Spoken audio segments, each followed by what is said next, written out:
नमस्कार, बहुत बहुत स्वागत है आप सभी का। प्राइम डिबेट का यह वक्त हुआ है। मैं हूं रविंद्र सिंह आपके साथ और आज का मुद्दा है प्राइम डिबेट का एग्जिट पोल पर नजर, सियासी दल बेकरार। दरअसल राजस्थान विधानसभा चुनाव में लोग रिजल्ट से पहले एग्जिट पोल का बेसब्री से इंतजार कर रहे हैं। 3 दिसंबर को आने वाले चुनाव परिणाम से पहले ही एग्जिट पोल इशारा कर देंगे कि राजस्थान में किसकी सरकार बनने जा रही है। हालांकि राजस्थान में एग्जिट पोल लगभग सही साबित हुए हैं। अब देखना होगा कि एग्जिट पोल अशोक गहलोत सरकार फिर से रिपीट करवा रहे हैं या सरकार बदलने का रिवाज कायम रहने वाला है, यानी सत्ता बदलेगी। हालांकि सीएम गहलोत ने सरकार रिपीट का दावा किया है, वहीं बीजेपी ने कांग्रेस की सत्ता से बाहर जाने और खुद की सरकार में आने का दावा किया है। वहीं एग्जिट पोल से सियासी दल बेकरार तो हैं, लेकिन धड़कनें बढ़ती जा रही हैं और इसी मुद्दे पर करते हैं चर्चा। पहले की रिपोर्ट देखते हैं।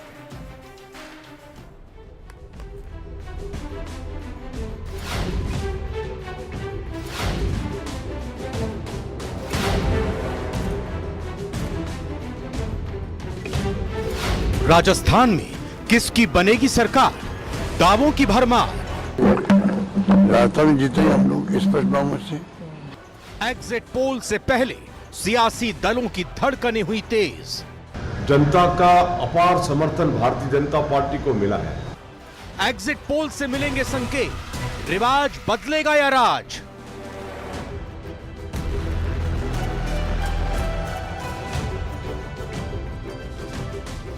एग्जिट पोल पर नजर, सियासी दल बेकरार।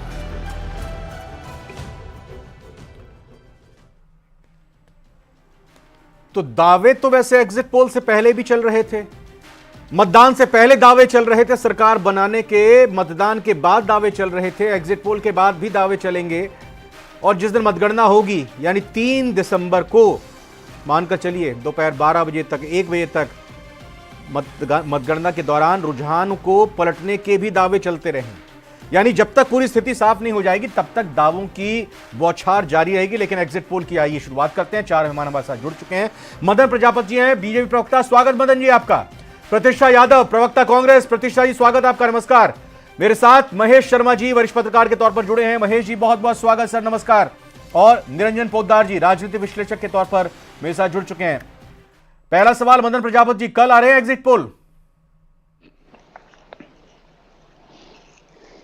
बिल्कुल रविंद्र, आने दीजिए, हम तो बिल्कुल निश्चिंत हैं। और राजस्थान की जनता ने जो फैसला किया है, राजस्थान की जनता ने जो फैसला किया है, राजस्थान से भ्रष्टाचारी, तुष्टीकरण वाली, निकम्मी और निकृष्ट सरकार को उखाड़ फेंकने का प्रतिबंध पहले ही कर लिया था, संकल्प पहले ही ले लिया था और मत पेटियों में भारतीय जनता पार्टी के लिए पूर्ण बहुमत की सरकार बनाने का जो है वो दे दिया है अपना समर्थन। तो राजस्थान में अब जो है वो भारतीय जनता पार्टी की पूर्ण बहुमत की सरकार बन रही है। और इसकी जो झलक आपने माननीय मुख्यमंत्री जी की बातों से लगी गया होगा, आपको गोविंद सिंह डोटासरा जी की प्रेस से लगी गया होगा। और इसका आप तो पत्रकार हैं और आप तो पूरे राजस्थान में घूमे हो रविंद्र जी, आपने देखा था कि किस तरीके से अजमेर के अंदर मुख्यमंत्री जी खाली कुर्सियों को भाषण दे रहे थे, राष्ट्रीय अध्यक्ष खाली कुर्सियों को भाषण दे रहे थे, कोटा के अंदर मुख्यमंत्री जी को सभा कैंसिल करनी पड़ी थी। और इन सब का कारण यह है कि 5 साल तक ये कुंभकर्णीय नींद में सोने वाले मुख्यमंत्री और चुनाव के टाइम पे जागते हैं और योजनाओं की घोषणाएं करते हैं। तो राजस्थान की जनता समझती है, ये हर किसी को राहुल गांधी समझे तो ये हो नहीं सकता ना, क्योंकि जानती है जनता समझदार है, राहुल गांधी नहीं है राजस्थान के अंदर। प्रतिष्ठा यादव जी, सुना आपने मदन प्रजापति जी को, जो एक विज्ञान और गणित की पद्धति से एग्जिट पोल किया जाता है, उससे पहले ही यहां पर राजनीतिक पोल बता दिया। प्रजापति साहब ने कह रहे हैं कि बीजेपी की सरकार आ रही है।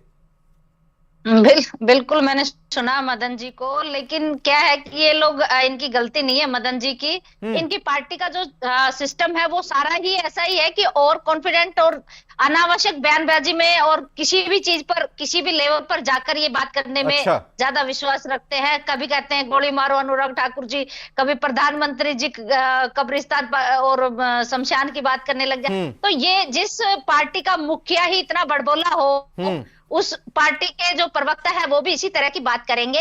लेकिन ये एक सच्चाई है कि जनता जो डिसीजन लेती है वो ही सबके लिए मान्य होता है, और राजस्थान की जनता डिसीजन ले चुकी है। निश्चित रूप से उसका सामने आना 3 तारीख को सबके सामने आ जाएगा। लेकिन ये सच्चाई है कि जिस तरह से राजस्थान के मुख्यमंत्री जी ने राजस्थान की जनता के लिए काम किया है, उससे जनता में बेहद उत्साह है। हम ग्रामीण क्षेत्र के लोग हैं, मैं गांव में ही रहती हूँ, और मैं ये आपको बता रही हूँ कि बहुत लोगों ने हमें फोन कर करके ये कहा कि भाई सरकार आपकी आ रही है। तो निश्चित रूप से हमें पूरा इस चीज का है कि जनता ने जो फैसला लिया है वो बिल्कुल सही लिया है, और अच्छा। राजस्थान में कांग्रेस की सरकार वापस से रिपीट होने जा रही है। अच्छा। जो जनता के ये काम मदन करे, प्रजापति वो जी, लोग जरूर आप कुछ सरकार कहना में आए। चाहेंगे। आपके नेताओं को बड़बोला कहा कि आप ऐसे ही बोलते रहते हैं और यूं ही दावा कर रहे हैं। प्रतिष्ठा जी भी अपनी तरफ से कह रही है, दावा कर रही है, वही बात वो भी कह रही है कि कांग्रेस की सरकार आ रही है।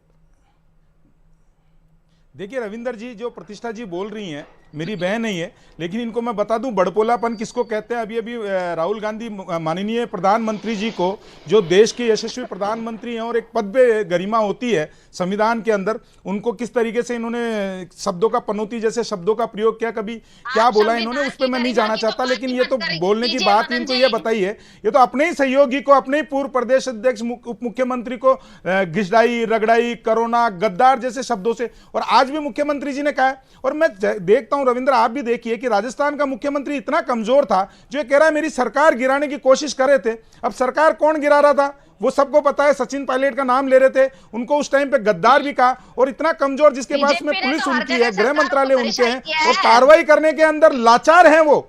ऐसा होने के बाद भी राजस्थान के मुख्यमंत्री को अपनी जो है, एक तो उनके ऊपर केस बनना चाहिए, वो कहते सबूत है, सबूत उन्होंने दिए नहीं, जांच उन्होंने करवाई नहीं, और आज बार बार आके इस तरीके का जो चलाना चाहते हैं वो चलने वाला नहीं है। और आज आप बैठ के मेरे से पूछ रहे हो कल आपके एग्जिट पोल आएंगे, हाँ। जब भी ये देखना किस तरीके से, जब बिल्कुल आएंगे कल शाम 5 बजे से न्यूज 80 राजस्थान पर सबसे सटीक, सबसे बड़े पैनल के साथ एग्जिट पोल आएगा। हम पूरी तस्वीर साफ करने की कोशिश करेंगे। लेकिन प्रतिष्ठा जी यहां पर हाथ उठाकर कुछ जवाब देना चाह रही थी। जी बिल्कुल, जवाब मैं देना चाह रही थी कि इन्होंने मदन जी, आप भी मेरे भाई हो, आप मुझे बहन मानते हो, बहुत अच्छी बात है, क्योंकि ये बहुत अच्छी बात है आपकी। लेकिन एक बात आपको मैं बता देती हूँ कि आप ये देखिए, बड़बोलापन इसको कहते हैं कि लड़कियां आप लड़ लोग सकती, उत्तर प्रदेश में हो सकता है, राजस्थान की लड़कियां बहनें जो है वो रो सकती है। मेरे लिए तो मेरी सरकार के लिए प्रतिष्ठा यादव की जो है वो भी इज्जत इतनी प्यारी है, तो एक आम नागरिक की इज्जत उतनी प्यारी है। उत्तर प्रदेश के अलग मायने नहीं होंगे, राजस्थान के अलग मायने। मदन जी जरा अपनी बहन को कुछ पूरा करने दीजिए, हमारी मेहमान प्रतिष्ठा जी को पूरा करने दीजिए जरा। बोलिए प्रतिष्ठा जी, फिर मैं शर्मा जी के पास जाऊंगा। जी, राजस्थान की बहनों का दर्द तो बहुत अच्छी बात है, लेकिन राजस्थान में पेंडेंसी 0% है। कोई भी एक व्यक्ति ऐसा नहीं होगा जिसको अरेस्ट नहीं किया गया। लेकिन आपका देश की बेटियों के साथ जो जितना शर्मनाक घटना आपने की, वो संसद के अंदर बैठा पूरे देश ने देखा और विश्व ने देखा कि मणिपुर की बहनों के साथ क्या हुआ। लेकिन कोई एक शब्द बोलने के लिए वहां पर नहीं पहुंचा, ना आपके प्रधानमंत्री पहुंचे। ये उनको बोलना चाहिए था।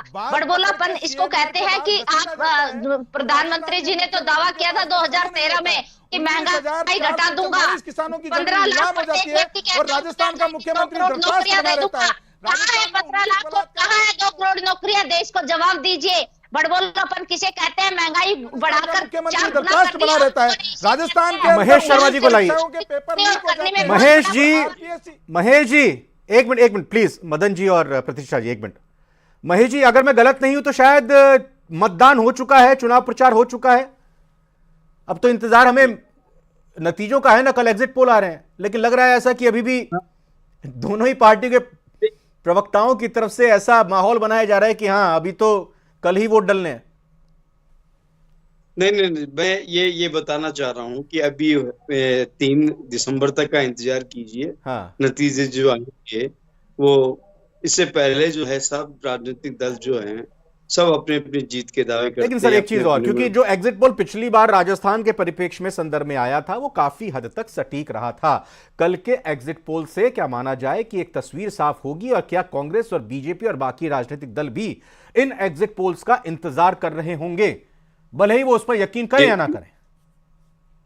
ना, इसमें यकीन में है कि कहीं ना कहीं वो बिल्कुल पास से निकलते हैं। हाँ। एक दृश्य से एक संकेत सा मिलता है कि हाँ भाई इस बार ये पोजीशन आ सकती है। हाँ। अब वो एग्जैक्ट संख्या जितनी सीटें मिलती है, क्या है क्या नहीं, वो बात अलग, ठीक है। लेकिन माहौल का भी फर्क पड़ता है, फैक्ट्स भी है, मुद्दे कैसे उठाए, किस तरह के उठाए, ये सारी चीजें हैं। रणनीतियां भी अपनी अपनी जगह पे होती है।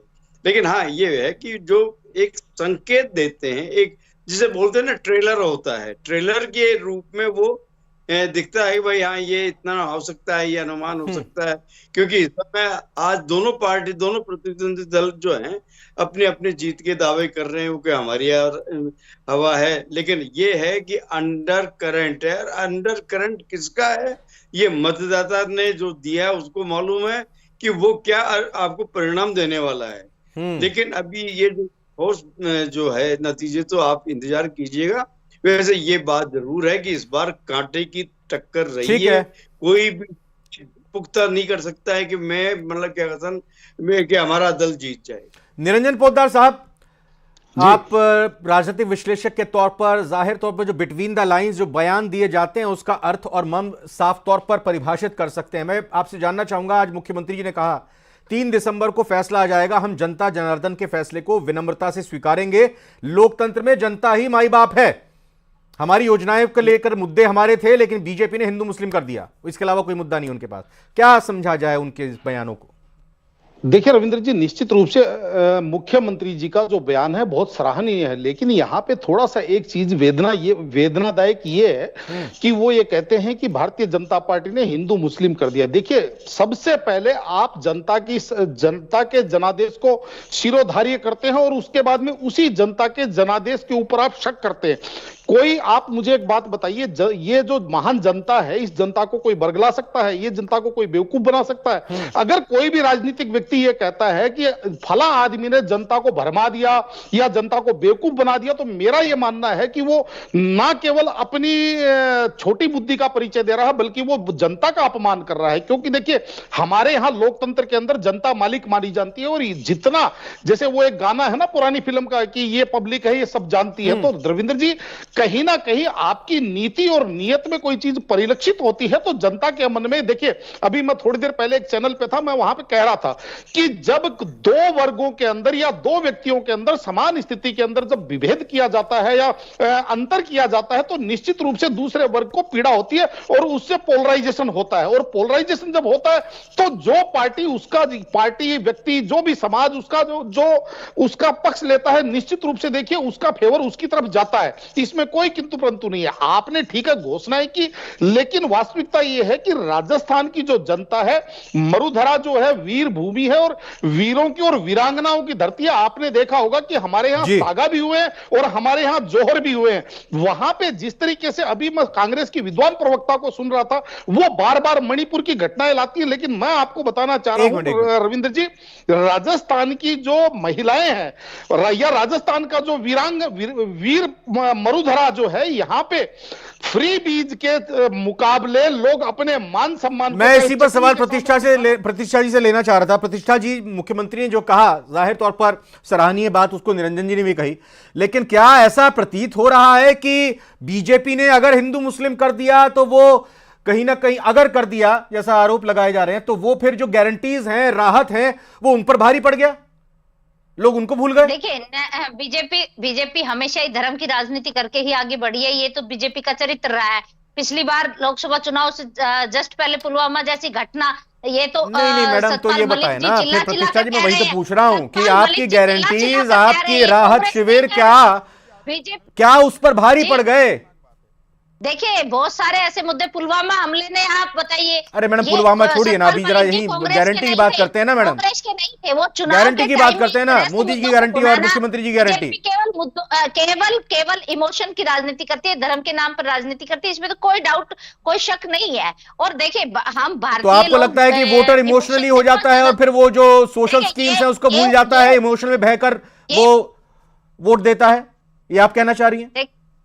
बिल्कुल, मैं ये कहना चाहती हूँ कि जो हम गांव के अंदर, जो हमारा एक ग्रामीण भारत कहिए, ग्रामीण राजस्थान कहिए, जो गांव में लोग बसते हैं वो बहुत ही सीधे होते हैं। बहुत चीजें आप आश्चर्यचकित करेंगे। मैं लोगों के पास गए तो जो हमने रात में गारंटियां दी थी, लोग उसको बीजेपी किस कह रहे समझ रहे थे। बहुत सारी महिलाओं ने, जब मैं बैठकों में गई ऐसी, हाँ है। मैडम एक चीज बताइए, एक मिनट ये बताइए, सुनिए, अब आप प्रतिष्ठा सुनना जी, नहीं चाहते तो ये देखो, भोले भाले नहीं। सीधे साधे लोगों ने जब 98 में सरकार बताया कांग्रेस की बना दी, राजस्थान की 2008 में गवर्नमेंट है, कांग्रेस की सरकार बना दी, 2018 में कांग्रेस की सरकार बना दी, तो फिर ऐसा क्या आपने कर दिया था इन पर जादू जो आपकी सरकार बन गई? अगर ये इतने ही सीधे साधे हैं, भोले भाले हैं, इन्होंने बीजेपी काम ही नहीं भावनाओं किया। से इनसे इन्होंने काम किया। वोट हासिल वसुंधरा कर जी ने लेती कहा, है। भाई काम को वोट मिलते तो गहलोत की सरकार बन जाती, और निश्चित रूप से इसलिए इन्होंने काम नहीं किया। इनके जो काम को देखा तो ये आप मान रही है कि काम को अगर वोट मिलते तो 2013 में कांग्रेस की सरकार बन जाती है? अभी फिर डर लग रहा है कि काम के बलबूते मिलेगा नहीं मिलेगा। मैं आ रहा हूं, ठीक है। देखो, मैं एक बात है, डरने की किसी को कोई बात नहीं है। लोकतंत्र में जनता का जो निर्णय होता है वो सभी के लिए स्वीकार्य होता है। बीजेपी 2013 में आई है, इतने लंबे टाइम तक विपक्ष में रहे। एक समय ऐसा था कि विपक्ष के अंदर भी इनका एक दो आदमी भी जीत के नहीं आए थे। तो ये वो तो मैम 84 की बात कर रही हैं आप। एक मिनट, मदन प्रजापति इसका जवाब दीजिए।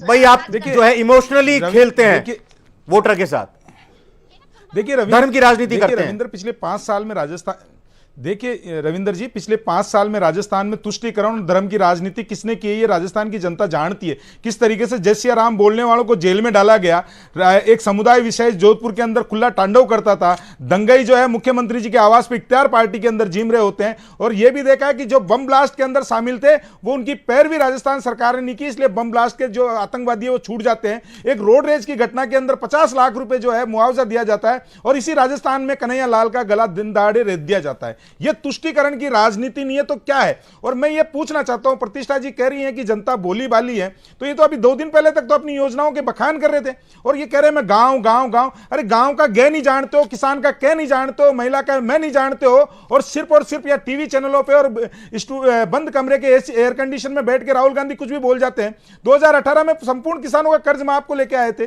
बेरोजगारी भत्ता लेके आए थे। आज राजस्थान की दुर्दशा दुर्गति आपने क्या किया है? व्यापार राजस्थान से आपने गायब कर दिया है, राजस्थान को जो है भ्रष्टाचार का अड्डा बना दिया है। आरपीएससी का सदस्य जो है 2 करोड़ रुपए में बनता है, मुख्यमंत्री के कार्यालय के पास में 2 करोड़ रुपए मिल जाते हैं। आवाज दीजिए ना ये प्रतिष्ठा जी। पूरी घटना राजस्थान की जनता ने देखी है, ये पूरी जनता राजस्थान की जनता ने देखा है रविंद्र जी। और मैं फिर कह रहा हूं कि अब जो हार का सामना जब सामने आया है तो ये जनता के जो विवेक है, जनता का जो निर्णय, उसी पे प्रश्न चिन्ह लगाना। महेश शर्मा जी, मैं आपके पास आते हैं समझना चाहता हूं, कल शाम को एग्जिट पोल आएंगे। कल तेलंगाना में चुनाव है, 6 बजे चुनाव खत्म होगा, उसके बाद फिर एग्जिट पोल की तस्वीर धीरे धीरे सामने आएगी। एक एक राज्य की, राजस्थान की भी तस्वीर सामने आएगी। और जैसा आपने भी कहा कि हाँ, एक कहीं ना कहीं मजमून तो होता ही है, वो एक जो पत्र होता है उसका मजमून यानी उसकी जिस्त तो होती है, उसका सार तो होता है। क्या आज मुख्यमंत्री के बयान ने यह साफ कर दिया है कि हम छोड़ दें बाकी योजनाएं जो बीजेपी की तरफ से वादे किए गए, संकल्प पत्र किया गया और कांग्रेस की सरकार की योजना थी? लेकिन बड़ी लकीर यहां पर मुख्यमंत्री जी ने खींची है बयान के जरिए कि अगर हम जीत रहे हैं तो योजनाओं के दम पर जीत रहे हैं, और अगर बीजेपी जीत रही है तो फिर वो हिंदू मुस्लिम कर देते हैं, इसलिए जीत रहे हैं। महेश शर्मा। हाँ, देखिए, इसमें कोई दो राय नहीं है कि इनका मतलब बीजेपी ने अपना मुख्य जो मुद्दा जो बनाया था वो हिंदुत्व का ही था, और हिंदुत्व भी उससे जुड़ा हुआ रहा। जो कानून व्यवस्थाओं को लेकर के उन्होंने बड़े संवेदनशील जो घटनाएं हुई हैं उनको एक टारगेट करके उन्होंने बनाया था। और बीजेपी, ये जो कांग्रेस सरकार है, वो अपना एंटी इनकम्बेंसी फैक्टर को अपनी योजनाओं गारंटियों के माध्यम से दूर करने की कोशिश कर रही थी। अब ये देखना ये है कि मतलब क्या कहता है ना, इन दोनों का ये जो प्रयोग है इस बार कि योजनाएं, घोषणाएं, यादनाएं, इनका ये फैक्ट ज्यादा काम कर रहा है, या हिंदुत्व का मुद्दा, या केंद्र की योजनाएं कितनी फलीभूत हो रही है। तो ये इस बार जो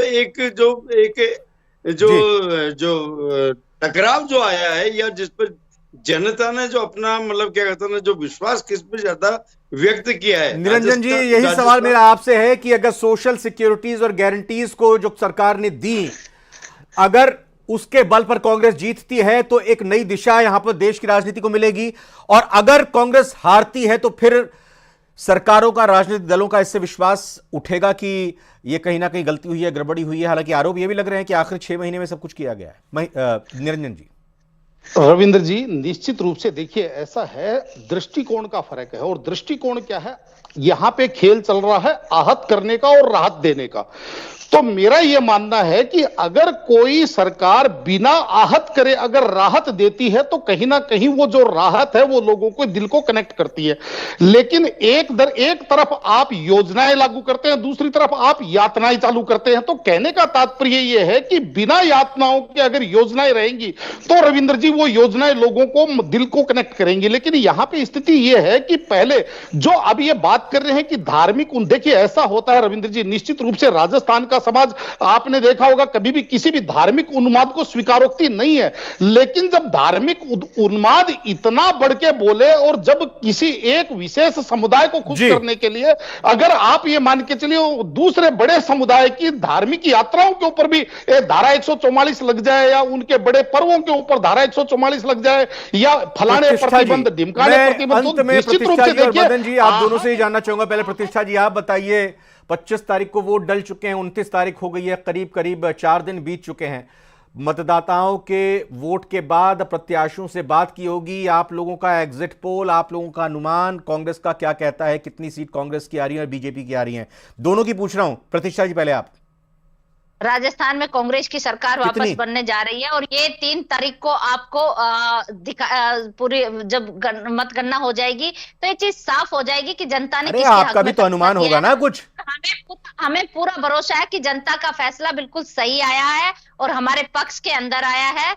निश्चित रूप से आप ये 3 तारीख को देखेंगे कि किस तरह से नहीं लगा पा रही हैं आपकी पार्टी ने अनुमान लगाया होगा। मदन जी आपने अनुमान लगाया, आपकी पार्टी ने बताया कि हाँ भाई इतनी जगह सीटों पर जीत मिल रही है और कांग्रेस को इतनी सीट मिलेगी लास्ट जल्दी से। जी मैं बता देता हूं।